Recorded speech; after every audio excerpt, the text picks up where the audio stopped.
Assalamualaikum warahmatullahi wabarakatuh. Pada video kali ini saya akan mempresentasikan materi dengan tema besar Kapital Selekta Sistem Sosial Indonesia. Tugas ini untuk memenuhi ujian akhir semester mata kuliah Sistem Sosial dan Politik Indonesia dengan dosen pengampu yang saya hormati Ibu Tri Silvana Azwari SOS MAP.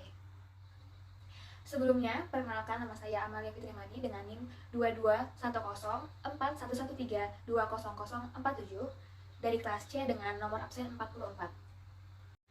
Pada presentasi kali ini, saya akan bahas Kapital Selekta Sistem Sosial Indonesia dengan fokus pada konteks struktural demokrasi konsensus. Hari ini, kita akan bahas beberapa aspek kunci dari Kapital Selekta ini, yang melibatkan struktur demokrasi, manajemen konflik, elemen-elemen konsensus, dan bagaimana demokrasi Pancasila menjadi representasi nyata dari demokrasi konsensus di Indonesia. Baik, poin pertama ada konteks struktural demokrasi konsensus. Demokrasi konsensus merupakan sebuah bentuk demokrasi yang dianggap lebih mencerminkan realitas sosial masyarakat di Indonesia, sekaligus lebih mendekati pesan ideologis dan historis pendirian negara Republik Indonesia. Demokrasi konsensus ditawarkan sebagai sarana yang paling pas untuk mencapai kesejahteraan sosial, baik dalam arti politik maupun ekonomi. Dalam konteks struktural, demokrasi konsensus merupakan sebuah demokrasi yang berorientasi pada kualitas, sedangkan demokrasi prosedural lebih berorientasi pada sisi kuantitas. Ini menunjukkan bahwa demokrasi konsensus tidak hanya mempertimbangkan partisipasi rakyat secara kuantitatif, tapi juga memperhatikan kualitas dari proses demokrasi itu sendiri. Dalam struktur demokrasi konsensus, terdapat ruang bagi adanya negosiasi konstruktif.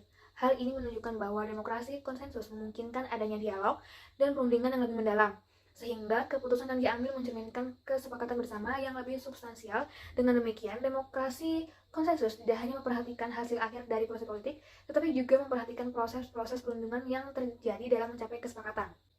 Dalam struktur demokrasi konsensus, terdapat ruang bagi adanya negosiasi konstruktif. Hal ini menunjukkan bahwa demokrasi konsensus memungkinkan adanya dialog dan perundingan yang lebih mendalam, sehingga keputusan yang diambil mencerminkan kesepakatan bersama yang lebih substansial. Dengan demikian, demokrasi konsensus tidak hanya memperhatikan hasil akhir dari proses politik, tetapi juga memperhatikan proses-proses perundingan yang terjadi dalam mencapai kesepakatan. Selanjutnya yaitu poin kedua, demokrasi konsensus sebagai sistem manajemen konflik. Demokrasi konsensus dapat dipandang sebagai sistem manajemen konflik karena memungkinkan adanya negosiasi konstruktif dan musyawarah dalam pengambilan keputusan politik.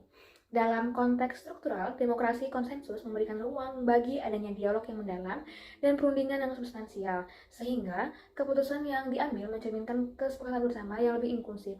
Dengan demikian, demokrasi konsensus tidak hanya memperhatikan hasil akhir dari proses politik, tetapi juga memperhatikan proses-proses perundingan yang terjadi dalam mencapai kesepakatan, sehingga dapat mengelola konflik secara lebih efektif. Baik, selanjutnya poin ketiga yaitu elemen-elemen demokrasi konsensus. Konsensus yang menjamin tegaknya konstitusionalisme di zaman modern pada umumnya dipahami bersandar pada 3 elemen kesepakatan. Yang pertama, kesepakatan tentang tujuan atau cita-cita bersama. Yang kedua, kesepakatan tentang the rule of law sebagai landasan pemerintahan atau penyelenggara negara. Kemudian yang terakhir, kesepakatan tentang bentuk institusi dan prosedur-prosedur ketatanegaraan. Kesepakatan kebagian itulah yang dirumuskan dalam dokumen konstitusi yang diharapkan dijadikan pegangan bersama untuk kurun waktu yang cukup lama. Baik, poin yang keempat ada demokrasi Pancasila sebagai demokrasi konsensus.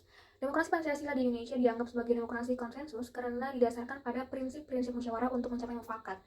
Dalam demokrasi Pancasila, keputusan diambil melalui musyawarah dan mufakat yang mencerminkan nilai-nilai kearifan lokal dan budaya politik Indonesia. Hal ini memungkinkan perlindungan dan penghormatan terhadap kelompok minoritas serta menekankan kepentingan keterlibatan setiap individu secara setara dalam pengambilan keputusan. Demokrasi Pancasila juga menekankan pada kebersamaan, kekeluargaan, keseimbangan, kesetaraan, keadilan, dan persaudaraan yang merupakan nilai-nilai konsensus dalam pengambilan keputusan politik. Baik, sampai sudah kita di ujung materi. Sebelum saya menutup presentasi kali ini, saya akan membacakan kesimpulan dari materi di atas. Dalam konteks Kapital Selekta Sistem Sosial Indonesia dapat disimpulkan bahwa demokrasi konsensus merupakan pendekatan yang lebih sesuai dengan realitas sosial masyarakat Indonesia. Pendekatan ini juga lebih mendekati pesan ideologis dan historis pendirian negara Republik Indonesia. Demokrasi konsensus dianggap sebagai sistem manajemen konflik yang memungkinkan adanya negosiasi konstruktif dan musyawarah dalam pengambilan keputusan politik. Selain itu, 3 elemen konsensus yang menjamin tegaknya konstitusionalisme di zaman modern juga menjadi fokus dalam presentasi ini. Terdapat penekanan pada demokrasi Pancasila di Indonesia sebagai demokrasi konsensus yang memperkuat landasan konstitusionalisme dalam sistem politik Indonesia. Dengan demikian, demokrasi konsensus memiliki peran yang penting dalam memastikan keberlangsungan sistem politik yang inklusif dan keberlanjutan di Indonesia. Baik, cukup sekian video presentasi mengenai Kapital Selekta Sistem Sosial. Terima kasih sudah menyimak. Wassalamualaikum warahmatullahi wabarakatuh.